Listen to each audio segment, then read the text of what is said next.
一年10万只，实验猴的作用究竟有多大？是否违背了人道主义？在很多人看来，猴子是极具灵性的，它们不仅能模仿人类的动作，而且还学会了使用工具。但没想到，聪明的它们，如今却沦为了多国的试验品，有价无猴的现象更是屡见不鲜。这究竟是怎么回事？动物实验到底有多残忍呢？随着各种病毒的不断滋生，猴子已经成为了国际市场上的抢手货。与此同时，它们的身价也直线飙升，甚至还被炒到了10几万一只。殊不知，这也是他们悲剧的开始。进入实验室的他们不仅彻底失去了自由，而且还要饱受实验人员的折磨。为了采集数据，实验人员常常将针管扎进他们的眼皮，而且还要不停地进行抽血化验。为了不让猴子反抗，实验人员还会狠心地把它们关起来。在这样的情况下，几乎没有猴子能活着走出实验室。即便他们侥幸存活下来，那过不了多久，他们也会被再次安排进行试验。最终的结果可想而知，等待他们的只有死亡。值得一提的是，并不是所有的猴子都能成为实验猴，只有恒河猴和石蟹猕猴才能被人类所用。究其原因，主要还是因为它们的基因和人类十分相似，只要是人类能感染的病毒，它们也都能感染。这样一来，它们也成了实验猴的最佳选择。殊不知，猴子的数量是有限的，人类的实验却是无限的。时间一长，恒河猴和石蟹猕猴也供不应求，即便是有钱也不一定买到。国际上甚至还出现了一猴难求的现象。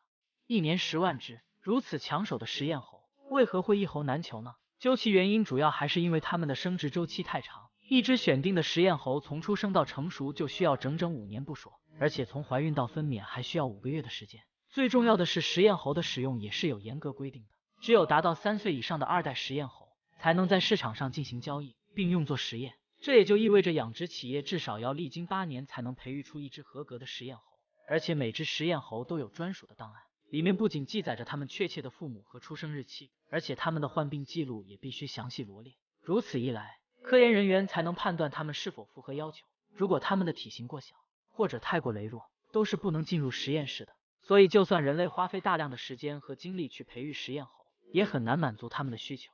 时间一长，实验猴也越来越珍贵，甚至还出现了一猴难求的现象。殊不知，这些实验猴一进入实验，就相当于进了深渊。它们不仅会被实验人员安装在固定的位置上，而且还会让它们出现交叉感染。如果它们拒不配合，那么实验人员也不会手下留情。如此一来，它们不仅要遭受皮肉之苦，而且还免不了药物实验的摧残。在这样的情况下，它们也活不了多久。最终的结果可想而知。用猴子做活体实验，是否违背了人道主义呢？虽然动物实验的背后是无止境的痛苦，但站在科学的角度来说，这一情况也是不可避免的。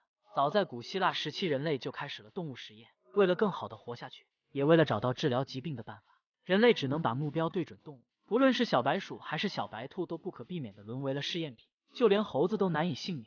但我们不得不承认的是，这些动物也为人类做出了巨大的贡献。胰岛素就是在狗身上分离出来的，而且还彻底改变了糖尿病的治疗方法。虽然用动物做活体实验非常残忍，但它们也发挥了自身的价值。它们的存在不仅促进了社会的发展，而且还加快了人类的进步。现如今，我国早已将食蟹猴作为了实验的主力，每年都会消耗掉3万只不说，而且这个数量还在逐年增加。说到这儿，就有人疑惑了，既然国际上已经一猴难求，那我国也会被实验猴困住吗？其实不然，我国不仅拥有世界上最大的实验猴养殖场，而且还掌握着最成熟的技术。这样一来，我国实验猴的数量也不用担心，而且它们的健康也有了保障。虽然用猴子做实验让很多人难以接受，但这却是历史发展的必然趋势。不拿动物做实验，难道用人做吗？不过好在我们把每一只猴子的价值都充分利用了起来，它们也为社会做出了实质性的贡献。对此你怎么看呢？欢迎大家在评论区留言并点个关注，我们下期再见。